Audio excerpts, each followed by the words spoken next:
누가복음 15장 11절 말씀 보겠습니다.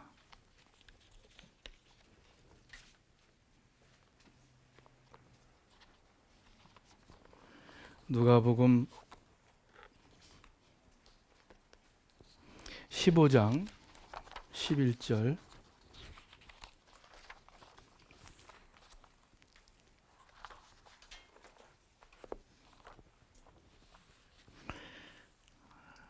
주보에는 20절까지 있는데 16절까지만 읽겠습니다. 같이 읽겠습니다. 예수께서 말씀하셨습니다. 어떤 사람에게 두 아들이 있었다. 작은 아들이 아버지에게 말했다. 아버지, 재산 중에서 제가 받을 몫을 주십시오. 그래서 아버지는 두 아들에게 살림을 나눠주었다. 며칠 뒤 작은 아들은 자기가 가진 것을 모두 챙겨서 멀리 다른 나라로 떠났다. 그러고는 거기서 방탕하게 살면서 그 재산을 낭비했다. 그가 모든 것을 탕진했을 때 그 나라 전역에 심한 흉년이 들어 형편이 어려워지기 시작했다. 그래서 그는 그 나라 사람에게 일자리를 얻었는데 그 사람은 그를 들판으로 내보내 돼지를 치게 했다. 그는 돼지가 먹는 쥐엄나무 열매로라도 배를 채우고 싶었지만 그것마저 주는 사람이 없었다. 아멘. 누가복음 15장은 그 전체가 예수님의 새 비유로 이루어져 있습니다. 한 마리 양이 없어졌습니다. 길을 잃고 헤맵니다. 목자는 그 잃은 양을 찾으려고 들로 산으로 찾아다니고 그리고 찾은 다음에는 아주 기뻐합니다. 잃은 양의 비유입니다. 한 여자가 드라크마 동전 한 개를 잃어버렸습니다. 드라크마 동전은 그 숙련된 노동자가 하루 일해서 얻는 품삯이라고 합니다. 오늘날로 말하면 한 80불 내지 100불 정도 되겠죠. 큰 돈이죠. 그 드라크마 동전을 잃어버려서 등불을 켜고 온 방 구석구석을 찾아 헤맵니다. 동전을 찾은 다음에는 아주 기뻐합니다. 잃은 드라크마의 비유입니다. 아들이 집을 나갔습니다. 가출했어요. 나중에 그 아들이 다시 돌아오고 아버지가 아주 기뻐합니다. 오늘의 본문 돌아온 탕자의 비유입니다. 예수님께서 이렇게 잃은 양의 비유, 잃은 드라크마의 비유, 또 잃은 아들, 탕자의 비유, 이렇게 세 비유를 똑같은 주제에 세 비유를 연속적으로 말씀하십니다. 별로 다른 곳에서 이렇게 같은 주제의 비유를 세 비유를 똑같이 말씀하신 적이 없는데 이 비유들이 하나님과 우리와의 관계에 대해서 아주 근본적이고 핵심적인 진리를 전해주기 때문에 이처럼 반복해서 강조하셨을 것입니다. 이 세 비유 중에서 오늘 우리가 읽은 돌아온 탕자의 비유가 제일 유명하고 또 제일 많이 설교되는 그러한 말씀일 것입니다. 어떤 사람에게 두 아들이 있었습니다. 이 사람이 재산이 꽤 있는 부자였던 것 같습니다. 그런데 그 둘째 아들이 아버지가 돌아가시기도 전에 자기에게 돌아올 분깃, 유산이죠. 자기 재산을 미리 달라고 요청합니다. 아마 때를 썼을 거예요. 계속해서. 아버지가 성품이 착한 분입니다. 자유로운 분이었어요. 그래서 그 둘째의 뜻을 받아줘서 두 아들에게 재산을 나누어 주었습니다. 근데 얼마 안 있다가 이 둘째가 재산을 정리해가지고 돈을 가지고 집을 떠나버렸어요. 아버지나 형이 말렸을 텐데 그들의 말을 듣지 않고 떠났을 것입니다.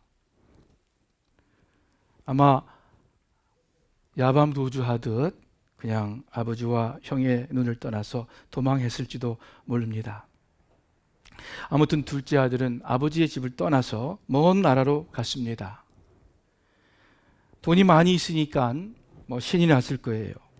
마음대로 자기 하고 싶은 대로 하고 쓰고 싶은 대로 쓰고 방탕했습니다. 능력도 없으면서 사업도 마음대로 벌렸겠죠.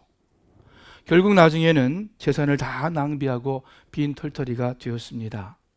그리고 그 나라에 큰 흉년이 들고 불황이 찾아왔을 때 이제 비로소 궁핍하게 되었습니다. 당장 굶게 되었습니다. 그 먼 나라 외국인 어떤 집에 가서 종처럼 일합니다. 돼지를 치는데 돼지 먹는 쥐엄 열매로 배를 채웠다고 합니다. 나중에는 그것마저 부족해서 아주 배를 굶게 되었어요. 얼마나 비참한 삶인지 모릅니다. 이것이 이 탕자의 비유 전반부의 이야기입니다. 좋은 집에 있다가 아버지 집을 떠나서 결국 비참하게 되는 삶. 비유인데 무슨 교훈을 우리에게 가르쳐 줍니까? 여러분, 하나님은 천지 만물을 지으신 분입니다. 성경 첫 번째 구절이 무엇이에요? 창세기 1장 1절. 다 같이 한번 읽어볼까요? 아시는 분들. 태초에 하나님이 천지를 창조하시느니라. 천지 만물을 창조하신 하나님이십니다. 그리고 또한 하나님은 우리 인간을 지으신 분이십니다. 창세기 1장 27절에 하나님께서 자기 형상, 곧 하나님의 형상대로 사람을 창조하시되 남자와 여자를 창조하셨다. 이렇게 말씀하고 계십니다. 그런데 참 귀하고 복된 사실이 있습니다. 그것을 말씀드립니다. 이렇게 하늘과 땅을 지으시고 그 가운데 우리 인간을 창조하신 하나님, 만물을 주관하시는 하나님이 좋으신 하나님이라는 사실이에요. 참 좋으신, 자애로운 하나님이시다. 우리가 잘 부르는, 제가 좋아하는 복음성가 있죠. 가장 많이 부른 것, 좋으신 하나님, 좋으신 하나님, 참 좋으신 나의 하나님. 우리의 기도를 응답해 주시네. 참 좋으신 나의 하나님. 한없는 축복을 우리에게 주시네. 참 좋으신 나의 하나님. 아멘이죠. 참 좋은 찬송이고 맞는 말씀입니다. 하나님은 좋으신 하나님이십니다. 우리를 사랑하셔서 우리를 위하시고 우리를 지켜주시고 또 우리의 음성을, 우리의 기도를 들으시고 그리고 우리를 축복하시는 좋으신 하나님이십니다. 다른 말로, 짧은 말로 이 천지 만물을 지으신 하나님은 여러분과 저의 좋은 아버지이십니다. 여러분, 이것은요, 이 진리는 귀하고 복될 뿐만이 아니라 정말 놀라운 사실입니다. 우리가 그냥 이렇게 가만히 앉아서 들을 수 없을 정도로 얼마나 놀라운 사실인지 모릅니다. 제가 사실이라고 말씀드렸습니다. 추상적인 이론이 아니고 철학적인 가정도 아니고 어떤 문학적인 표현도 아니고 사실입니다. 창조주 하나님이 나의 좋은 아버지라는 사실. 그렇다면 나는 하늘과 땅을 지으신 창조주 하나님의 자녀.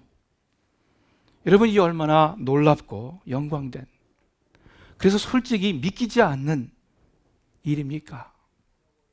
그러나 사실입니다. 예수님께서 부활하신 후 막달라 마리아를 만나서 이렇게 말씀하셨습니다. 우리 스크린 한번 찾아보고 같이 읽겠습니다. 요한복음 20장 17절. 예수께서 마리아에게 말씀하셨다. 내게 손을 대지 말아라. 내가 아직 아버지께로 올라가지 않았다. 이제 내 형제들에게로 가서 이르기를 내가 나의 아버지 곧 너희의 아버지, 나의 하나님 곧 너희의 하나님께로 올라간다고 말하여라. 여러분, 이 구절 잠깐만 끄지 말고 보세요.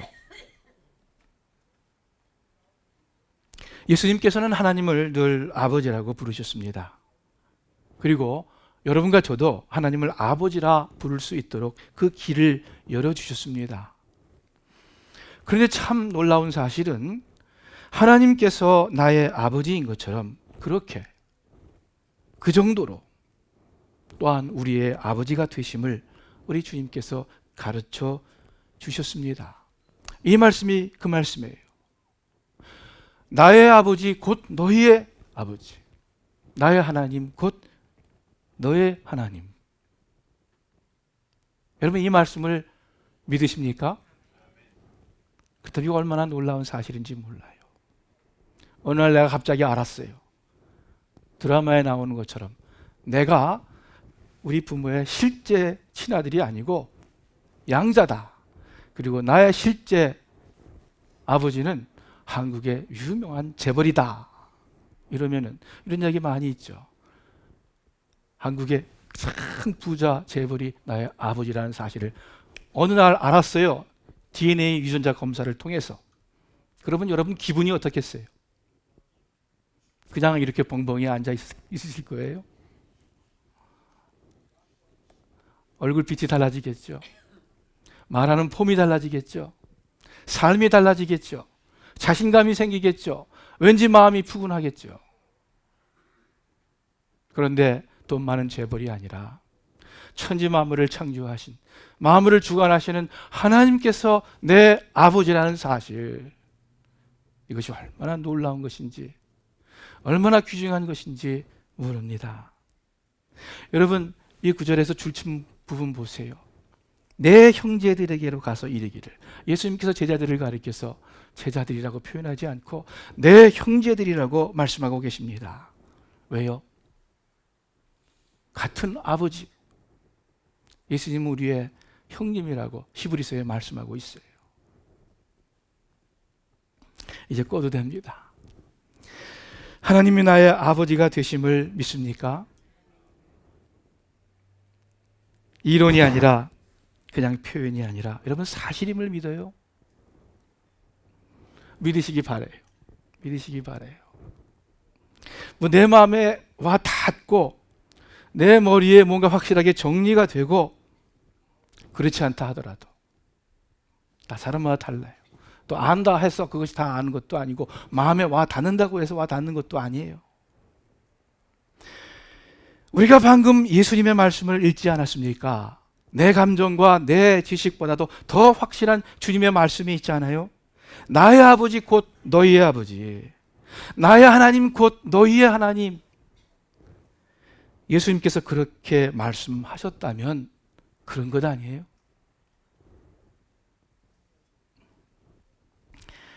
영접하는 자, 곧 그 이름을 믿는 자에게는 하나님의 자녀가 되는 권세를 주셨으니, 그 이름을 믿는 자, 곧 누구든지 예수님을 믿는 자는 하나님의 자녀입니다. 즉 천지 만물을 지으신 창조주 하나님이 나의 아버지이시다. 여러분 이 사실을 잊지 말고 사시기 바랍니다. 탕자의 비유를 보면은 둘째 아들의 삶, 그 둘째 아들의 고집과 방탕과 죄의식과 또 나중에 각성하고 회개하고 돌아오는 이 모든 내용이 근본적으로 아버지와의 관계에서 설명되고 있습니다. 이 탕자의 비유에서 제일 많이 나오는 단어가 아버지예요. 거의 20번이나 나옵니다. 두 번째로 많이 나오는 단어가 뭐겠어요? 아들. 약 10번 정도, 그 의미까지 다 합쳐서 10번 정도가 나옵니다. 아버지에게는 양식이 풍부한데 아버지 집에는 일꾼조차 하면서 아버지께 가서 말하기를 하늘과 아버지께 죄를 지었사오니 내가 아버지의 아들이라 일컬음을 받을 수가 없습니다 하면서 그 아버지와의 관계가 포커스가 됩니다. 무엇보다도 20절에 보니까는 아버지께로 돌아오는데 고향으로 돌아간다, 아버지 집으로 돌아간다가 아니라 아버지께로 돌아간다 이렇게 말씀하고 있습니다. 얼마나 의미심장해요. 집 나갔다가 고생이 되어서 그냥 다시 돌아오는 장소의 이전이 아니라 아버지와의 관계의 회복이에요. 아버지께로 돌아온다. 중요한 것은 나와 하나님 아버지와의 관계성입니다. 우리가 잘 사나 못 사나 여러분, 그것보다 더 중요한 것이 내가 하나님 아버지와 어떤 관계를 맺고 현재 살고 있는가. 여러분, 편하게 사나 힘들게 사나 그 자체보다도, 의롭게 사나 악하게 사나 그 자체보다도, 교회에 열심히 있거나 봉사를 많이 하거나 아니면 그렇게 못하거나 그 자체보다도 더 중요한 것은 나와 하나님 아버지와의 관계에 있습니다. 이 사실을 잊지 마시고 여러분, 늘 주님과의 관계에 초점을 맞추시기를 바라요. 교회 생활이든지 가정의 생활이든지 직장의 생활이든지 부부의 관계이든지 그 어떤 것보다도 그 이전에 먼저 내가 하나님 아버지와 어떤 관계에 있는가. 그것이 가장 기본이고 가장 중요합니다. 또 그 관계에서 우리가 신앙생활을 할 때 우리의 신앙이 성장합니다. 그렇지 않으면 안 돼요. 그러므로 여러분과 제가 기도할 때 더 하나님 아버지께 아뢰는 그러한 기도를 드려야겠습니다. 기도의 대상이 분명합니다. 우리가 설교를 들을 때 더 하나님 아버지께서 주시는 말씀임을, 하나님 아버지께서 지금 내게 하시는 말씀임을 알고 들어야 하겠습니다. 변희왕 목사의 설교가 아니에요. 하나님의 나에게 하시는 말씀입니다. 모든 삶 가운데 하나님 아버지께서 성령을 통하여서 우리와 함께 하시고 우리와 함께 일하심을 우리가 기억해야 하겠습니다. 그런데 이제 이 하나님, 우리의 아버지 되심을, 이것을 우리가 생각한 다음에 한 가지 질문이 생깁니다. 무슨 질문이냐면은, 하나님은 이렇게 좋으신 분인데, 하나님께서는 우리를 사랑하시는 우리 아버지이신데 왜 우리 인간은 하나님 아버지의 그 수준의 풍성하고 밝은 행복한 삶을, 영광된 삶을 살지 못하는 것일까? 왜 삶에는 어려운 일들이 많이 있는 것일까? 연말에 인생은 고해라, 옛말인지 불교의 용어인지 모르겠어요. 삶은 고통의 바다다, 이런 표현이죠. 시편 90편에도 이렇게 말씀합니다. 우리의 연수가 70이요 강건하면 80이라도 그 연수의 자랑은 수고와 슬픔뿐이요 신속히 가니 우리가 날아가니이다. 아주 허무한 고백을 하고 있습니다. 기쁘고 행복한 인생이기보다는 문제와 고통이 많은, 어려움과 괴로움이 많은, 더 많은 그러한 세상을 살고 있는 것 같습니다. 혹시 어떤 분은 나는 행복해, 나는 문제 없어, 이게 긍정적으로 살아가실지 모릅니다. 참 좋은 마음이죠. 축복이에요. 그러나 한번 생각해 보세요. 나는 기쁘고 밝고 긍정적으로 산다 하더라도 우리 주위에 어려운 문제로 고생하는 사람들이 더 많이 있지 않습니까? 피곤하고 힘든, 삶에 지친 그러한 우리 주위의 이웃들이 있지 않습니까? 그런 분들을 보면서 나는 행복한 세상이야, 즐거운 세상이야, 이렇게 말이 나오지가 않죠. 그럴 수가 없죠. 우리가 사는 이 세상에는 여전히 문제가 많고 그로 인해서 곳곳에서 신음하는 소리가 들립니다. 왜 그렇습니까? 하나님은 사랑이 있으시고 능력이 많으신 분인데 하나님께서 창조하시고 주관하시는 이 세상은 왜 그렇습니까? 우리 인간을 하나님의 형상대로 지으셨다고 분명히 말씀하시는데 왜 인간 속에는 여전히 어두움과 괴로움이 있습니까? 무엇이 문제입니까? 왜 그래요? 아마 다 금방 정답 생각하실 수 있을 거예요. 죄죠. 죄의 문제이죠. 그 완벽한 에덴 동산에 죄가 들어와서 우리 인간은 원래 하나님께서 의도하신 대로 풍성한 삶, 참으로 영광되고 복된 삶, 에덴 동산의 삶을 살게 되었는데 잃어버렸어요. 진심으로 기쁘고 진심으로 만족하고 행복한 삶을 살게 되지 못한 것입니다. 여러분, 우리 삶에 여러 종류의 문제와 고통이 있습니다. 경제적인 어려움도 있고 또 건강과 질병의 아픈 문제가 있습니다. 신분 문제로 불안과 두려움이 있습니다. 그러나 여러분, 이 모든 인간사의 문제는 결국 죄의 문제입니다. 내가 죄를 지어서 이런 고통이 따른다라는 뜻이 아니라 이 세상의 고통과 어두움은 결국 인간의 죄의 산물이라는 뜻입니다. 창세기 첫 부분에 에덴 동산이 나옵니다. 창세기 3장에 보면 아담과 이브가 죄를 짓고 서로 간의 관계에 금이 갔습니다. 죄로 인해 삶의 수고와 고통이 따르고 삶의 모든 어려움이 왔습니다. 사망이 왔습니다. 죄로 인해서 낙원에서 쫓겨나게 되었습니다. 우리 개인의 삶도 마찬가지입니다. 다만 생각해 보면 결국 진짜 문제가 되는 것은 정말로 나를 괴롭게 하고 내 마음을 어둡게 하는 것은 다른 것이 아니라 내 속의 죄입니다.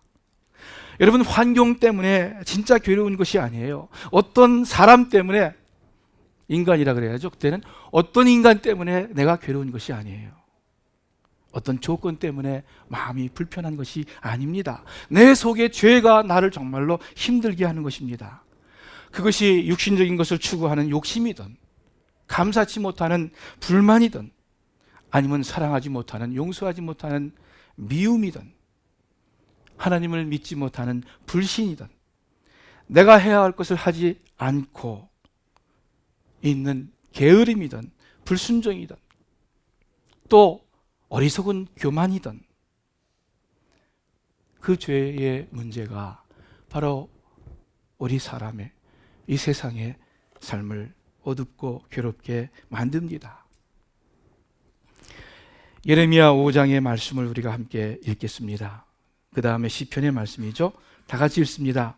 바로 너희의 모든 죄악이 이러한 것들을 누리지 못하게 하였고 너희의 온갖 범죄가 그 좋은 것들을 가로막아 너희에게 이르지 못하게 하였다. 계속해서 사람이 어둡고 캄캄한 곳에서 살며 고통과 쇠사슬에 묶이는 것은 그들이 하나님의 말씀을 거역하고 가장 높으신 분의 뜻을 저버렸기 때문이다. 결국 근본적으로 죄가 문제입니다. 여러분, 죄가 무엇입니까?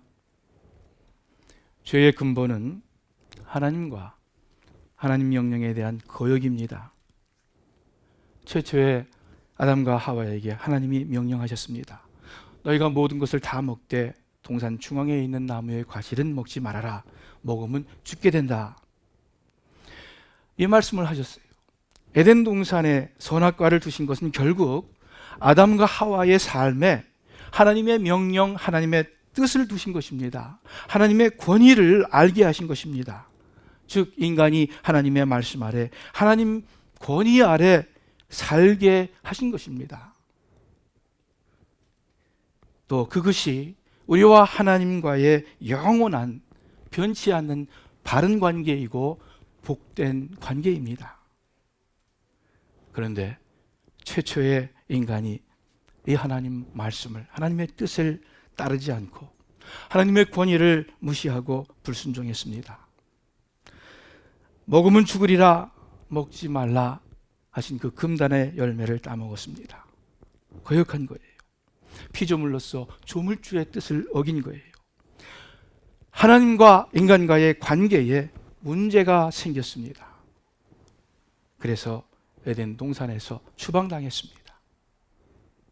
죄가 들어왔습니다. 여러분, 누가복음 15장의 탕자가 나중에 아주 비참한 어려운 삶을 살게 됩니다. 그 이유가 무엇입니까? 나중에 말씀해 보면 그 둘째 아들이 재산을 창기와 함께 먹어버렸다, 이런 표현이 나옵니다. 아주 방탕한 생활을 했어요. 그렇기 때문에 재산을 다 허비하여서 또는 그 재산을 제대로 잘 운용을 못해서, 그러나 이 탕자의 비유가 가르치는 것은 이 둘째 아들이 비참하게 된 근본적인 원인은 아버지의 품을 떠났기 때문입니다. 처음 시작이 잘못이었어요. 아직 아버지가 살아계신데 자기에게 돌아올 재산을 달라고 했습니다. 그리고는 그 아버지의 뜻을 어기고 집을 떠나버렸습니다. 자기 마음대로 살아보려고. 그렇겠죠? 왜 떠났겠습니까? 좋게 말해서 자기 소신껏 자기 꿈을 마음대로 펴고 싶어서, 자유롭게 살고 싶어서 떠났겠죠.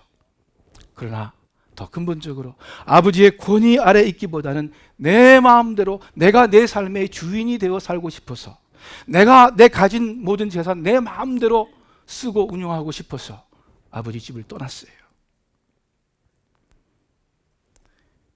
모든 인간이 마찬가지이고 여러분과 제가 마찬가지입니다. 내 힘을 의지하고 내 지식을 의지하고 내 판단을 의지하고 내 마음대로 살고 싶어 합니다. 무의식 가운데 우리가 알지도 못하게 남의 간섭받기 싫어합니다. 우리 속담에 하던 일도 멍석 깔아놓으면 안 한다 그래요. 좋아서 막 하는데 누가 잘한다 그러고 멍석을 깔아놓으니까 그 사람 뜻에 따르는 거 싫어가지고 안 해버려요. 얼마나 삐뚤어진 마음입니까? 그런데 그것이 우리나라 속담이에요. 그것이 많은 사람의 마음을 표현하는 말입니다. 교회 나와도 마찬가지예요. 하나님 믿고 그래서 하나님께 예배 드린다고는 하는데 그것은 별 문제가 없는데, 주일날 교회 나와서 예배 드리는 것 별 문제 없는데 실제로 하나님의 말씀이 내 생각과 어떤 내 뜻을 간섭할 때는 뭔가 어려워요. 아닌 것 같아요. 내가 마음이 좋아서 내 기분이 나서 또는 내 생각에 이것이 옳은 것 같아서 막 할 때는 열심히 하는데 그런 어떤 동감이 안 갈 때에는, 별로 마음이 내키지 아니할 때는, 별로 마음이 뜨겁지 아니할 때는, 내 생각에 별로 맞아 보이지 않을 때에는 간섭을 싫어하는 그러한 우리의 속성이 있습니다. 탕자가 어려운 삶을 살게 된 이유가 바로 아버지의 뜻을 떠나서, 아버지의 권위를 떠나서 자기 소신껏 자기 마음대로 자기 생각대로 살고 싶어하는 그 행동, 또 그 결과 때문입니다. 우리 사랑하는 스마교회 식구 여러분들, 오늘 우리 탕제 비유 첫 번째 말씀을 들었는데 하나님께서 여러분과 저의 아버지이심을 다시 한번 마음 가운데 깊이 새기시기를 우리 주님의 이름으로 축원합니다. 여러분 교회에서 열심히 봉사할 때도 내가 하나님 아버지를 위해서 봉사한다, 이거 잊지 마시기를 바라요. 기도할 때도 내가 하나님 아버지께 기도한다는 사실 잊지 마시기를 바랍니다. 그냥 내 속에 있는 답답한 것 잘 대상도 확인치 아니하고 하소연하는 것이 아니라, 그냥 자기 독백의 소리가 아니라 내 앞에 계신 내 음성을 들으시는 하나님 아버지께 기도하시는, 또 성경을 읽을 때에도 공부할 때도 하나님께서 오늘 내게 분부하시는 그 지시와 그 명령 또는 위로하시는 그 격려, 그 약속의 말씀을 하나님 아버지로부터 들으시기를 바랍니다. 여러분 이 사실을 의식적으로 한번 해보세요. 의식적으로. 하늘을 볼 때 하나님 아버지의 얼굴이구나. 저 산을 볼 때에 저기 엔젤리스 포리스 산 보이지 않습니까? 나를 둘러싸고 있는 하나님의 팔이구나. 영원하신 팔에 안기세 찬송 부르는데 저것이 나를 감싸고 있는 아버지의 품이구나. 나를 항상 내려다보고 계신, 내가 어디를 가도 내려다보시는 아버지의 얼굴이 바로 저 큰 푸른 하늘이구나. 그래서 늘 하나님 아버지와 동행하며 살기를 바랍니다. 여러분과 저는 고아가 아니에요. 여러분과 저는 유기된 그런 자녀들이 아니에요. 하나님 아버지께서 눈동자와 같이 보호하시고 하나님 아버지께서 그 두 손에 이름을 새기고 있는 항상 우리를 보호하시는 아버지이십니다. 그리고 어떻게 해서든지 내 뜻이 아니라 아버지의 뜻을 생각하세요. 어떻게 해서든지 내 생각과 내 판단과 내 머리로 막 생각하는 것이 아니라 이 상황에서 하나님 아버지께서 무슨 말씀을 하시는가? 하나님 아버지의 뜻은 무엇인가? 그것을 생각하고 그리고 그 뜻을 따르려고 애쓰시기를 우리 주님의 이름으로 축원합니다. 기도하겠습니다. 하나님 아버지, 저희들의 아버지가 되심을 정말 감사합니다. 주의 성령님께서 우리들의 눈을 열어주시고 귀를 열어주시고 마음을 열어주셔서 항상 교회에서든지 가정에서든지 직장에서든지 우리와 함께 하시는 하나님 아버지를 의식하게 하시고 느끼게 하시고 그래서 늘 하나님 아버지의 자녀로 빛의 자녀로 살아가게 해 주시옵소서. 성령님께서 계속해서 역사하여 주시옵소서. 예수님의 이름으로 기도합니다. 아멘.